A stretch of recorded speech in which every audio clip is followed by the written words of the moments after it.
What's going on, everybody? Welcome back to Draft Yoda, where we are data-driven and college football obsessed.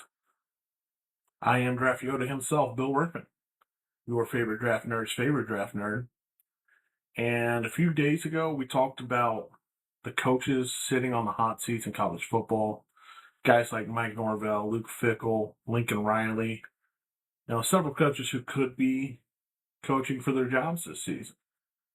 But every time a coach gets fired, somebody's got to get hired, right? Today, we're going to talk about some of those coaches I believe are best positioned to land the jobs that could open. These aren't necessarily the 10 best coaches in college football. These are the 10 coaches whose stock could absolutely explode during the next coaching carousel. Some are proven winners. Some are rising coordinators. Some are group of 5 head coaches looking for their shot at the next step up. I feel like one or two may surprise you. Number 10, let's get right into it. Number 10, Jamey Chadwell. He's Liberty's head coach. The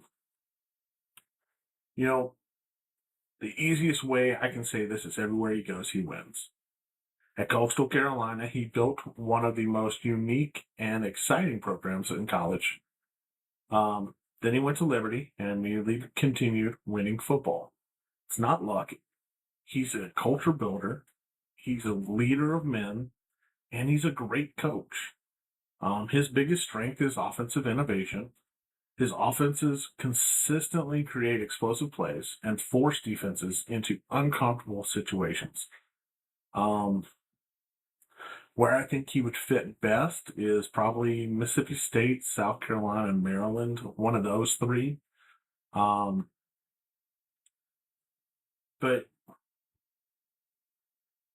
you're gonna ask, if he's so good, why is he still at Liberty? Why was he at Coastal for so long? And I think some of the athletic directors out there still question whether his offensive philosophy transitions to the highest level of college football. I think he's proven that with some of the games he's had, using that offense against higher skilled teams to not only compete, but win some of those games. Next up on the list, number 9, we got Jon Sumrall. Okay? If you're looking for a future Power 4 head coach, Jon Sumrall checks almost every box. Former successful head coach, strong recruiter, defensive background. He's built programs. His players love him. Administrators love him. He will build your culture quickly.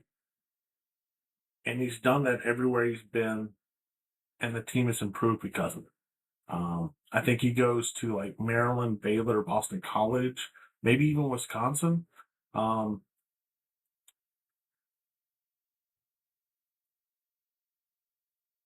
He is going to be considered by a lot of teams that may surprise you because it is looking like athletic directors are leaning more towards program builders instead of splash hires. And that's exactly what Sumrall is a program builder. He's not your splash guy, but program building, he's got that on lock. Number 8, we got Tim Polasek. I hope I pronounced that right. North Dakota State head coach. I think he's one of the more underrated coaching candidates in America. He inherited one of the toughest jobs in football following a North Dakota State dynasty that was there. They had championship expectations, decades of dominance, and all he's done is continue to win. Now the Bison are moving to the Mountain West, and this season is huge for them. I think if North Dakota State immediately competes in the Mountain West, Polasek is going to be one of the hottest names in the coaching carousel. He has program culture. His teams are physical. They're disciplined. They're tough. And they rarely beat themselves. And that's exactly what a lot of these Midwest schools love to hang their hat on, especially like a Wisconsin, even an Iowa, that style of school where it's not It's never been the flashiest school. You know, they had success long ago, but haven't really had it recently. They hang their hats on being physical, and you played those schools. I think some of those schools will take a look at him. Um, the question they'll all have is level of competition, you know. But I think if he contends in the Mountain West this season, it gives him a chance to answer that pretty well. Um, Number 7, we got Glenn. God, I can never pronounce his last name. Schumann. That's what I want to call him. Georgia defensive coordinator. Um,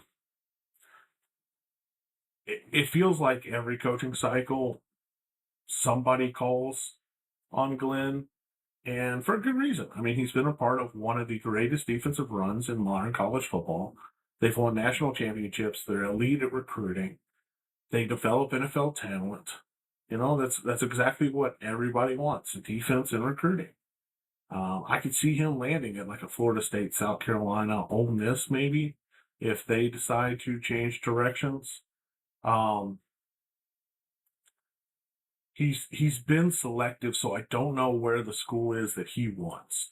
But I have a feeling he's got a list of 5 or 6 schools where he has, said, if one of these 5 or 6 come up, I'm going to make the move. Otherwise, I'm comfortable being here and competing year in, year out for national championships, which is fine for him. Number 6, Jeff Traylor, UTSA's head coach. He is one of the most respected coaches in Texas, and his teams are hard to play. He develops players. He consistently wins despite the recruiting disadvantages he has, and he has leadership that these young men gravitate towards. I think if he ended up in a position in a Texas school like Baylor, Houston, TCU maybe, that he will be able to, I don't want to say beat Texas for these recruits, but he'll be able to contend with Texas for recruits. And that is something that's huge for the Texas schools. I think his ceiling is a future Power 4 coach who wins immediately. My question is, who gives him the chance in Texas? Because I think it has to be a team in Texas. I don't think his success will transfer as strongly outside of Texas. Number 5 is Kane Wommack, Alabama defensive coordinator. He was the South Alabama head coach. He's been in the SEC as a coordinator. He's an excellent recruiter, strong defensive mind. He's proven he can run a program. He's proven he can recruit. And he's proven he can coach at the highest level. And he's proven he can coach defenses. The question is,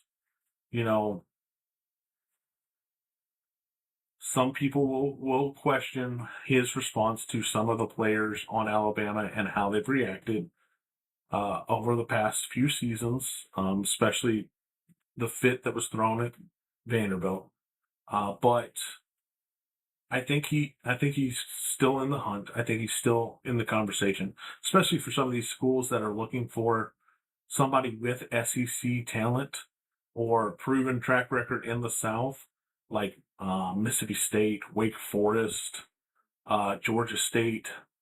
Some of those schools I could definitely see them calling his name and at least checking to see, hey, do you have interest here? Number 4, Brennan Marion, Sacramento State head coach. If A.J. Klein is one of the brightest offensive minds in football, Brennan Marion isn't far behind. He created the go-go offense and has proven himself one of the more innovative coaches in America. His players love him, recruits love him, families love him. Parents love him. And from everything I've seen, athletic directors love him too. His offensive creativity is outstanding. And he's going to continue to rise because every year offense has become more important in college football. A few people understand modern offense like him. I could see him landing in a school that wants to change direction and maybe be a little bit more explosive offensively than they have in the recent past. Somewhere like a Florida State. Um, I could even see him going to USC and being what they thought they were going to get with Lincoln Riley if Lincoln is moved on from there. Um,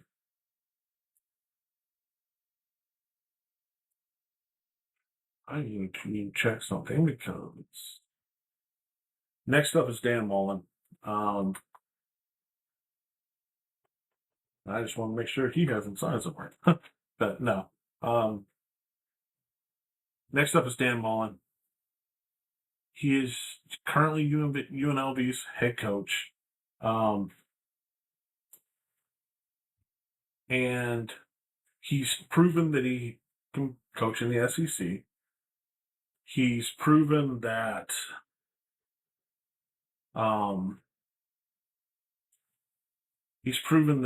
he can develop quarterbacks. He's proven that he has the head coaching experience, offensive innovation. Dan Mullen has proven all of that. I could see him coming back into the SEC at Mississippi State. I could see him going to like Boston College, Maryland, even. Um, because unlike most of the names on the list, Mullen won't need a learning curve. He can come in and win immediately.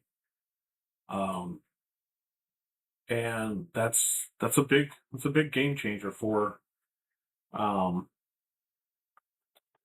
that's a big game changer for teams and schools as they look. Uh, they're going to be looking how quick can you turn this around for us. Uh,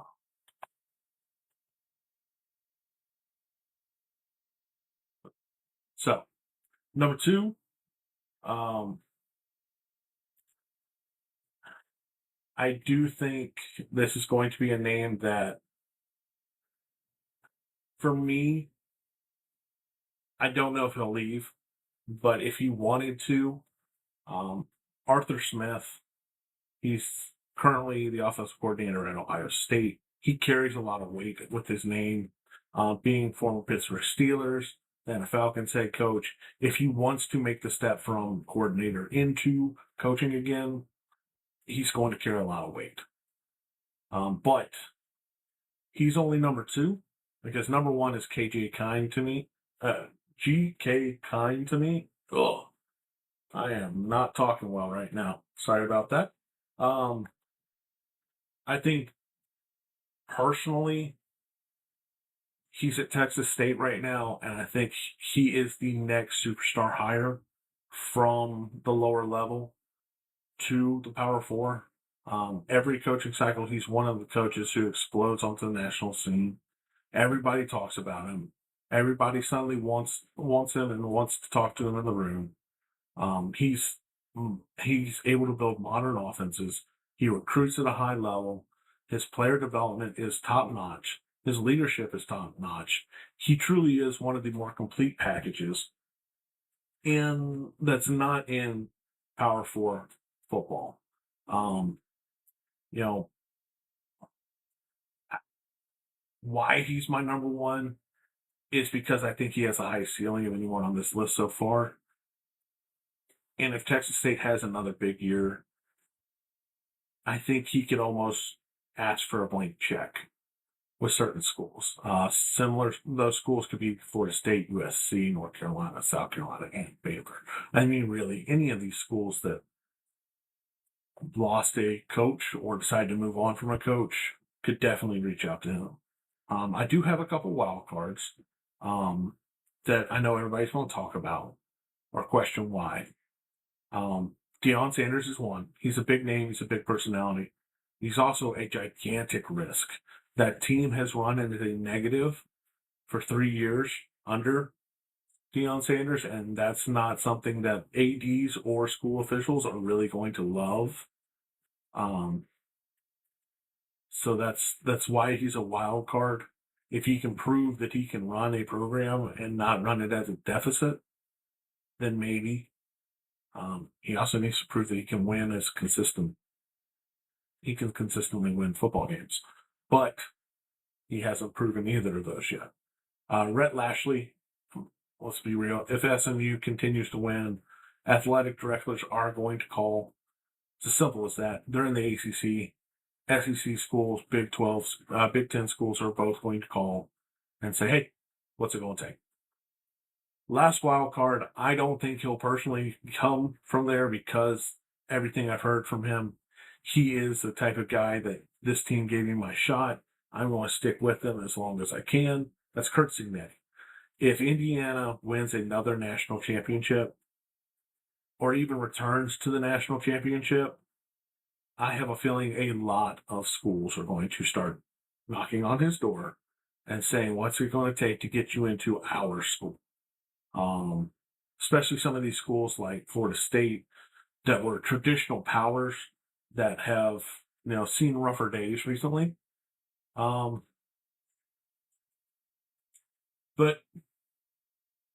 those are my top coaching candidates for this hiring cycle. Now I want to hear from you. Who'd I miss? Who am I too high on? Who am I too low on? Is there a coach that, that I didn't list that you think is the next big guy for the Power Four? Drop your comments down below. If you enjoyed the video, make sure you hit the like button, subscribe to the channel. We're going to keep putting in the work.